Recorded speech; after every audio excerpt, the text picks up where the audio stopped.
ரொம்பவே குயிக்காக செய்யக்கூடிய ஒரு பால் புட்டு தான் இன்றைக்கி நம்ம செஞ்சுருக்கோம். இது அவ்வளோ ஒரு டேஸ்ட்டாக இருக்கும். மார்னிங் பிரேக்ஃபாஸ்ட்டுக்கு இந்த மாதிரி நம்ம செஞ்சு கொடுத்தோம் அப்படின்னா குழந்தைங்கள்லேருந்து பெரியவங்க வரைக்கும் எல்லாருமே அவ்வளோ விரும்பி சாப்பிடுவாங்க. வாங்க இந்த பால் புட்டு எப்படி செய்கிறது அப்படின்னு சொல்லி பார்த்துடலாம். இப்போ ஒரு பாத்திரத்தில் 1 டம்ளர் அளவுக்கு புட்டு மாவு வந்து சேர்த்துருக்கோம். இது கூடவே இந்த புட்டுக்கு கொஞ்சமாக நம்ம உப்பு சேர்த்துக்கலாம். 1 டம்ளருக்கு நம்ம புட்டு மாவு எடுத்திருக்கோம். இப்போ 1 டம்ளர் அளவுக்கு வெதுவெதுப்பான தண்ணி வந்து சேர்த்துக்க போகிறோம். நம்ம போட்டிருக்க புட்டு மாவு கூட நம்ம ஊற்றிருக்க தண்ணியும் சேர்த்து நல்லா கலந்து விட்டுக்கலாம். கொஞ்சம் உதிரி உதிரியாக இந்த மாதிரி வந்ததுக்கு அப்புறமா இதை தட்டு போட்டு ஒரு 10 நிமிஷத்துக்கு அப்படியே வச்சிட போகிறோம். நம்ம போட்டிருந்தா புட்டு மாவு பார்த்திங்கன்னா நல்லா உதிரி உதிரியாக வந்துடுச்சு. இப்போ தண்ணி எல்லாமே நல்லா ஃபுல்லாக அப்சர்வ் ஆயிடுச்சு. இது கூட டேஸ்ட்டுக்காக துருவின கேரட் வந்து கொஞ்சம் சேர்த்துக்க போகிறோம். இப்போ இந்த ரெசிபிக்கு சூப்பரான டேஸ்ட் கொடுக்கக்கூடிய இன்க்ரீடியண்ட் அப்படின்னா இந்த பால் பவுடர் தான். பால் பவுடர் ஒரு 2 ஸ்பூன் அளவுக்கு சேர்த்துக்கலாம். அப்போனா டேஸ்ட் வந்து நமக்கு இந்த புட்டில் வித்தியாசமாக சூப்பராக இருக்கும்.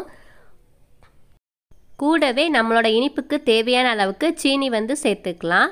நம்ம வந்து ஒரு 3 ஸ்பூன் அளவுக்கு சீனி சேர்த்துருந்தோம். அதுக்கப்புறமா நீங்கள் செக் பண்ணி பார்த்துட்டு கூட உங்களுக்கு இனிப்பு தேவைப்படுச்சு அப்படின்னா இன்னும் கொஞ்சம் சீனி கூட சேர்த்துக்கலாம்.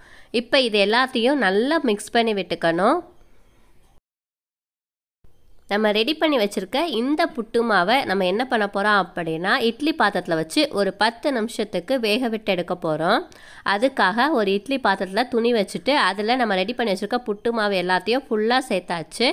தண்ணி வந்து பார்த்திங்க அப்படின்னா இட்லி பாத்திரத்தில் நல்லா கொதிச்சிட்ருக்கு. இந்த மாதிரி கொதிக்கிற தண்ணியில் நம்ம ரெடி பண்ணி வச்சுருக்க புட்டு மாவை வச்சுட்டு ஒரு 10 நிமிஷத்துக்கு நம்ம வேக விட்டு எடுத்துட்டோம் அப்படின்னா நல்லா உதிரி உதிரியாக சூப்பராக நமக்கு இந்த பால் புட்டு வந்து ரெடி ஆயிரும். லாஸ்ட்டில் இன்னும் கொஞ்சம் டேஸ்ட்டை நம்ம அதிகப்படுத்தணும் அப்படிங்கிறதுக்காக என்ன பண்ண போகிறோம் அப்படின்னா இது கூடவே 1 டம்ளர் அளவுக்கு தேங்காய் பூ வந்து சேர்த்து கலந்து விட்டுக்க போகிறோம். தேங்காய் பூ சேர்த்தோம் அப்படின்னா தான் டேஸ்ட் வந்து அவ்வளோ சூப்பராக இருக்கும்.